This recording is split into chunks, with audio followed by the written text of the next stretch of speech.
नमस्कार, मैं हूं विवेक शर्मा। पंजाब केसरी टीवी चंडीगढ़ दिख रहे आप। इतिहास में आज जिक्र करेंगे उस खगोलविद का जिसने जब ये फार्मूला दिया तो पूरी दुनिया ने उसका विरोध किया।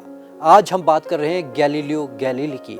ये वो खगोलविद थे जिन्होंने सबसे पहले कहा था और किताब में लिखा था कि पृथ्वी सूर्य का चक्कर लगाती है, लेकिन किसी ने ये माना नहीं। उनका खुलकर विरोध हुआ और यहाँ तक कि उन्हें चर्च के सामने माफी भी मांगनी पड़ी थी। चलिए खास रिपोर्ट दिखाते हैं। गैलीलियो गैलीली पर चला था मुकदमा। चर्च के सामने पेश हुए थे गैलीलियो गैलीली। कहा था पृथ्वी लगाती है सूरज का चक्कर। चर्च को बुरी लग गई थी गैलीलियो की बात। चर्च के सामने माफी मांगने को मजबूर हुए थे गैलीलियो। नजरबंदी में ही हुई थी एक महान वैज्ञानिक की मौत। इतिहास में आज की तारीख बेहद अहम है। आज ही के दिन दुनिया के महान वैज्ञानिकों में से एक गैलीलियो इटली की चर्च के सामने पेश हुए थे, उस गलती के लिए जो उन्होंने की ही नहीं थी, जिसे चर्च ने गलती करार दिया था।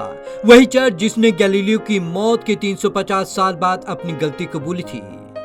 गैलीलियो ने कहा था पृथ्वी लगाती है सूरज का चक्कर। गैलीलियो का पूरा नाम था गैलीलियो गैलीली। उनका जन्म 15 फरवरी 1564 को इटली के पीसा में हुआ था। ये वही गैलीलियो थे जिन्होंने टेलीस्कोप का आविष्कार किया था। दुनिया उन्हें इसी वजह से ज्यादा जानती है, लेकिन वे एक बड़े खगोलविद गणितज्ञ भी थे। उन्होंने किताब लिखी थी जिसका नाम था डायलॉग। इस किताब में गैलीलियो ने लिखकर दावा किया कि पृथ्वी सूरज का चक्कर लगाती है। चर्च को बुरी लग गई थी गैलीलियो की सच्ची बात। ये बात चर्च को बुरी लग गई। गैलीलियो पर मुकदमा ठोक दिया गया। अपनी लिखी बातों को गलत बताने के लिए उन्हें रोम बुलाया गया। आज ही के दिन 1664 को गैलीलियो रोम की चर्च के सामने पेश हुए थे। गैलीलियो उस वक्त अपने दावे पर अड़े रहे और कहते रहे कि उन्होंने जो लिखा वो सही है, लिहाजा उन्हें जेल में डाल दिया गया। माफी मांगने को मजबूर हुए थे गैलीलियो। बाद में गैलीलियो ने चर्च के सामने अपने लिखे के लिए माफी मांग ली। उनकी सजा कम कर दी गई, लेकिन उन्हें घर में ही नजरबंद कर दिया गया। उनकी किताबों को छापने पर रोक लगा दी गई। नजरबंदी के दौरान ही 8 जनवरी 1642 को उनकी मौत हो गई।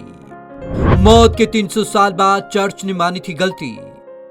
गैलीलियो की मौत के करीब 350 साल बाद अक्टूबर 1992 में पोप जॉन पॉल ने माना चर्च गलत था और गैलीलियो सही थे।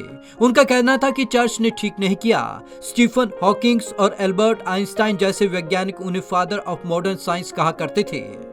कोपरनिकस ने सबसे पहले कही थी ये बात। वैसे गैलीलियो पहले वैज्ञानिक नहीं थे जिन्होंने पृथ्वी के सूरज का चक्कर लगाने की बात कही थी।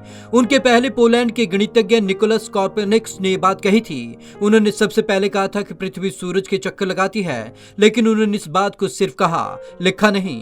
लिखा इसलिए नहीं क्योंकि उन्हें चर्च का डर था। Bureau report, Punjab Kesari TV, Chandigarh. हालांकि सबसे पहले ये बात कि पृथ्वी सूर्य का चक्कर लगाती है निकोलस कोपरनिकस ने कही, लेकिन उन्होंने चर्च के डर से इसे लिखा नहीं। गैलीलियो ऐसे खगोलविद थे जिन्होंने इसे लिखा और साइंटिफिकली प्रूव करने की भी कोशिश की, लेकिन चर्च ने उनका खुलकर विरोध किया और उन्हें इस एवज में माफी भी मंगवाई गई। लेकिन गैलीलियो ने जो बात कही थी आखिरकार वो 16 आने सच निकली, लेकिन गैलीलियो को इसके बदले में सजा भुगतनी पड़ी। तो आज की इस खास रिपोर्ट में बस इतना ही। विवेक शर्मा को दीजिए इजाजत। नमस्कार।